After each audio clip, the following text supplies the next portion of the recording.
5월 11일 목요일 민수기 26장 52절에서 65절 말씀을 묵상합니다. 이스라엘 백성을 모두 계수한 이후에 여호와께서 곧장 모세에게 계수한 그 숫자대로 땅을 나누어 주어 기업을 삼도록 명하십니다. 이를 통해 2차 인구 조사의 궁극적인 목적이 무엇이있는지 뚜렷하게 드러납니다. 20세 이상으로 전쟁에 나갈 수 있는 사람들을 계수하기도 했지만 두 번째 인구 조사는 명백히 가나안 땅에 들어간 다음에 땅을 상속받기 위한 준비를 하는 단계였습니다. 기업을 나눌 때 숫자가 많은 지파에는 더 많은 기업을 줄 것이라고 말씀하십니다. 땅 분배 자체는 지파 내 종족들이나 다양한 사람들에게 관심이 있는 것이 아니라 오직 지파를 하나의 단위로 이해합니다. 지파의 통일성을 강조할 뿐만 아니라 하나님께서 주신 땅은 개인이 아니라 지파에게 유업으로 주신 땅임을 강조하는 것입니다. 하지만 실제 땅 분배 과정에서 본문의 설명이 약간의 혼동을 야기시킵니다. 기업을 나눌 때는 사람의 숫자를 세어 기업을 줄 것이라고 한 반면에 56절은 사람이 많고 적음과 상관없이 기업을 제비 뽑아 나누라고 말씀하기 때문입니다. 하지만 이에 대해 원독자들은 아무런 갈증이 없었습니다. 당시의 기업을 나누는 절차는 두 단계였습니다. 먼저 지파별로 나와 제비를 뽑습니다. 이때는 지파에 속한 사람의 숫자가 많고 적음이 고려 대상이 되지 않았습니다. 이때 선택한 것은 제비 뽑은 지파가 가나안 땅 어느 지역에 머무는지를 정하는 것입니다. 그 후에 각 지파는 속한 사람들의 명수에 따라 그 지역 내에서 적절하게 땅을 분배받았습니다.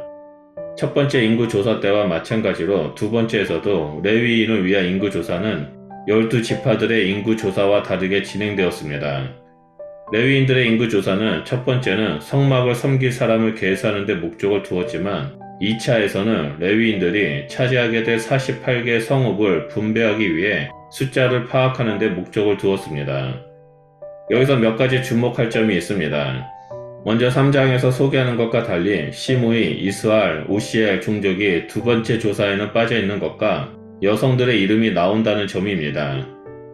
이는 모든 레위 지파 사람들을 서술하는 데 목적을 두지 않은 것과 모세와 아론의 계보에 좀 더 집중하는 형태이기 때문입니다. 이후 아론의 가게에 있었던 불행한 사건이 여기서 다시 언급됩니다. 아론의 두 아들 나답과 아비후가 다른 불을 여호와 앞에 들이다가 죽었던 사건을 다시 상기시킵니다.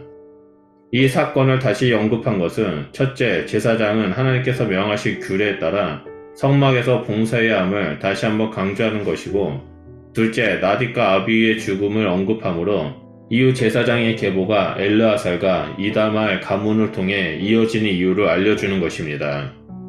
역사적으로 엘르아살 계보에서 비느하스가 나왔고 이후에 다윗 시대 사독으로 이어졌습니다. 또한 이다말 계보에서는 후일에 엘리 제사장과 아들들 그리고 아히멜렉과 아비아달로 이어지게 됩니다. 두 제사장 가문이 대제사장의 가계에 정통성을 두고 크게 경쟁하지만 솔로몬이 죽이 후 최종적으로 사독이 대제사장이 되므로 엘르아살의 가문이 결국 구약 역사를 통해 대제사장의 계보를 이어가게 됩니다. 레위 지파를 계수하는 방식은 첫 번째 인구 조사 때와 마찬가지로 태어난 지 1개월 이상 된 남자의 수를 셉니다. 레위인들은 전쟁에 나갈 의무를 지지 않았고 숫자를 따라 땅을 분배받는 것도 아니었기에 다른 지파와 다른 방식을 취한 것입니다. 이렇게 계수된 숫자가 23,000명이었습니다. 레위 지파는 이 숫자에 근거하여 가나안 땅 12지파의 땅 안에서 총 48개 성읍을 유업으로 받게 될 것입니다. 63절에서 65절은 두 번째 인구조사를 마무리하는 결론 부분입니다.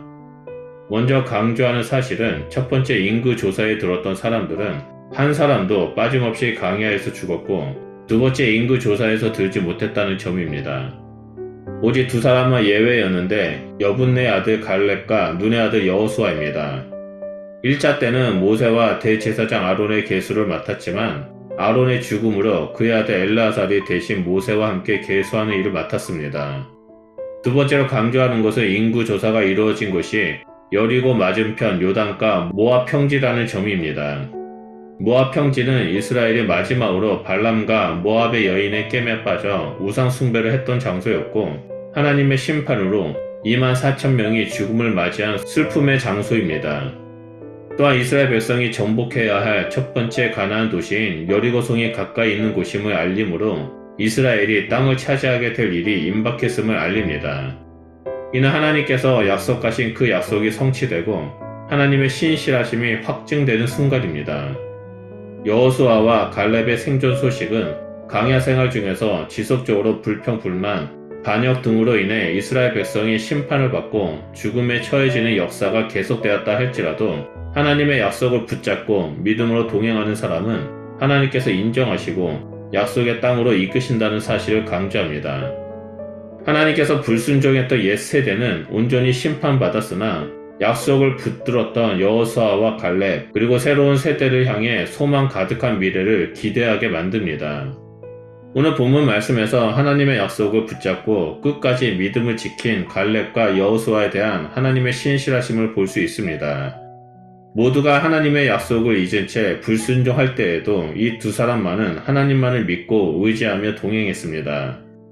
그 결과 이들은 하나님으로부터 인정받았고 약속의 땅으로 들어가게 되었습니다.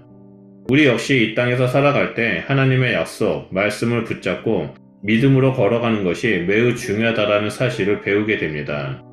우리가 하나님을 믿고 의지하며 광야의 길을 걸어갈 때 하나님은 우리의 믿음을 보시고 인정하시며 신실하게 우리를 영원한 본향의 길로 인도하실 것입니다. 오늘 하루도 우리를 인도하시는 하나님만 바라보며 믿음의 길을 걸어가시길 바랍니다.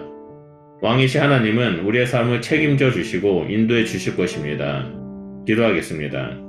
하나님, 우리와 늘 함께 하시고 동행해 주시고 신실하심으로 역사해 주셔서 감사드립니다. 여호수아와 갈렙이 늘 하나님의 약속의 말씀을 믿고 의지하며 하나님만을 신뢰하고 믿음의 길을 걸어갔던 것처럼 우리 역시 이 땅에서 오직 하나님만을 신뢰하고 하나님의 말씀을 붙잡고 믿음의 길을 걸어가겠습니다. 하나님, 우리의 믿음을 보시고 우리 역시 하나님으로부터 인정받는 자가 되게 하시고 하나님과 함께 약속의 땅 영원한 본향으로 들어가는 주의 백성이 될 수 있도록 인도하여 주시옵소서. 그래서 날마다 늘 주님과 동행함으로 승리의 삶을 살아가는 주의 백성이 될 수 있도록 함께하여 주시옵소서. 감사드리며 예수 그리스도의 이름으로 기도드립니다. 아멘.